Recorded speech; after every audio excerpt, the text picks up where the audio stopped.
package this big one here.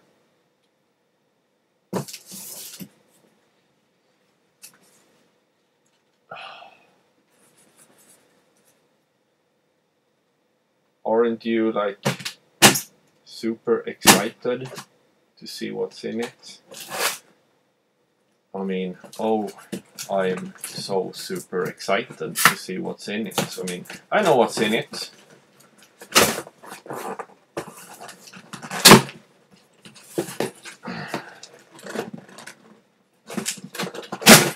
Oops.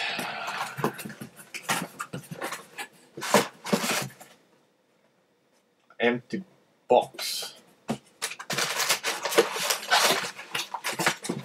Another empty box.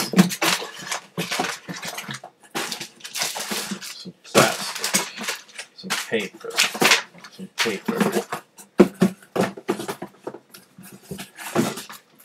Here it is. Ted Nugent. Love Grenade. Yes. That's what was in that box. That's the only music that was in the box. I'm not sure who plays on this album, but I know that some Dokken members, drummer Mick Brown, played with Ted Nugent for quite some time, actually. Walmart exclusive. A download code for 2 tracks from the Live in Sweden album. I actually didn't know that I was gonna get those. I already have the album. I actually bought it from Sweden, but it's a US pressing. It looks like made in the USA. Walmart version. Wow, that's awesome. So you get all the different album cover variations he did for this album inside. I mean, here is the Love Grenade album cover that was on the promotional copies. And inside you get like... she's having more clothes on, but it's still the same concept, you know. So you see. I mean, it's like he made the album cover 3 times. I know there's a few pretty good songs on this one because I have the Live at Sweden Rock album, which was recorded after this CD. He plays a few songs from this one on that album. Well, that's interesting.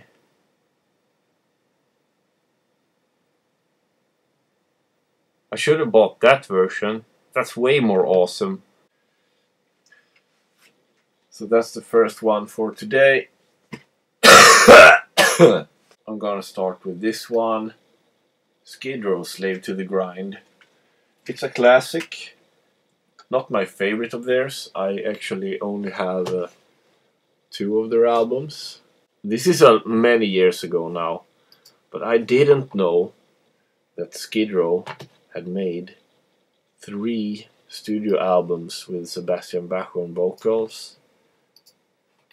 So when I found Subhuman Race and saw, wait, what is this? A 3rd Skid Row album with Sebastian Bach on vocals?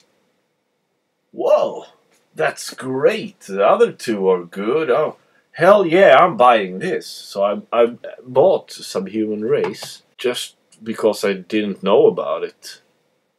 I mean, I wasn't into like looking up things on the internet and so on. So I just never checked them out. I just listened to the albums I had. I used to have the first album on cassette as well. But now I only have it on vinyl, and I have Slave to the Grind on vinyl. And this CD, it was so cheap. It was like approximately €1. So that's 10 Swedish crowns with today's currency. So I just bought it because it was cheap. I didn't plan on buying it. It's got a nice little sticker here indicating it was in some sort of discount, maybe. I don't know. Maybe, hey, look at this. I really don't know what the sticker is for, but to me it's an indication that the album is in its original plastic case.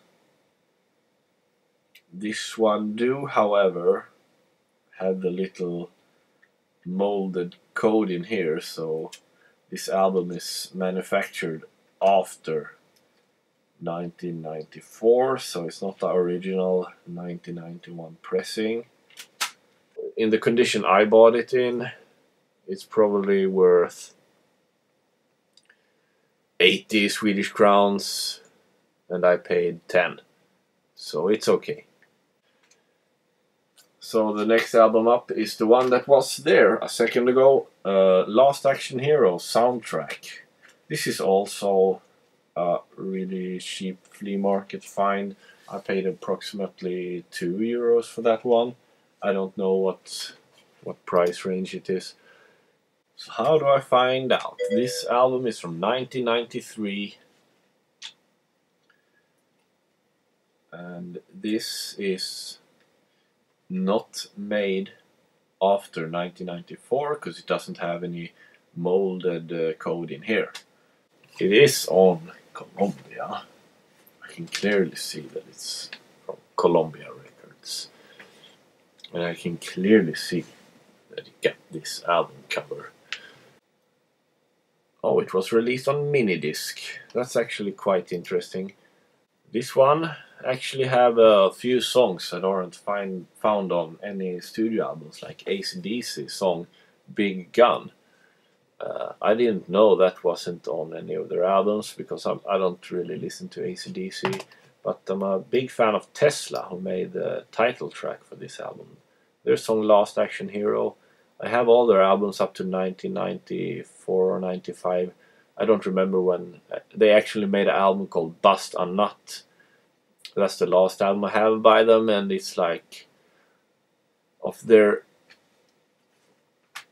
best albums, it's the least good one. So I didn't buy any of their albums after that one.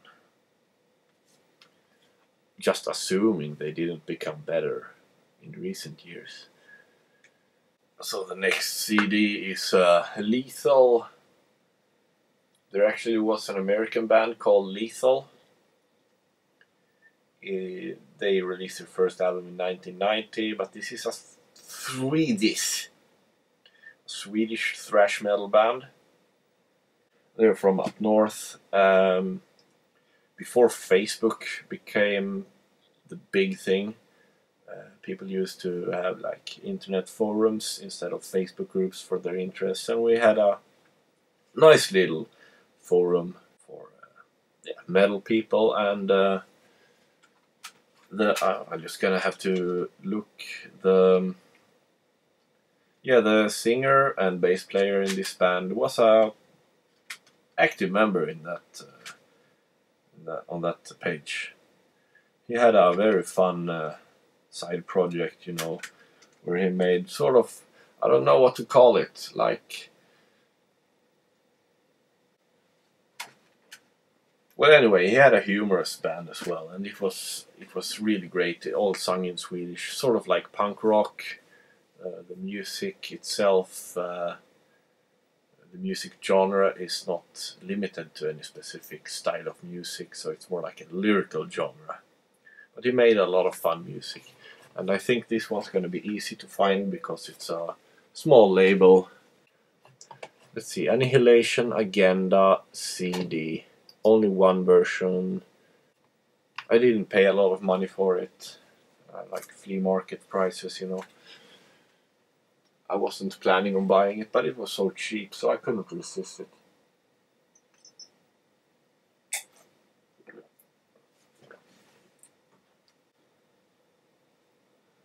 Anyway, Iron Fist album, yeah. It's a good album. I mean, it's Motörhead, so it's obviously good from start to finish. Looking at the track list, I don't see any song that makes me think that, wait, what song is that one? Like, all songs are memorable.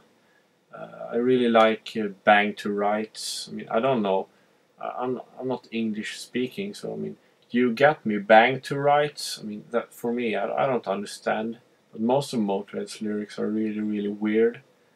You read through it and it all sounds like just like a bunch of weird, deep poetry that you can't even comprehend. Like, what is he even talking about?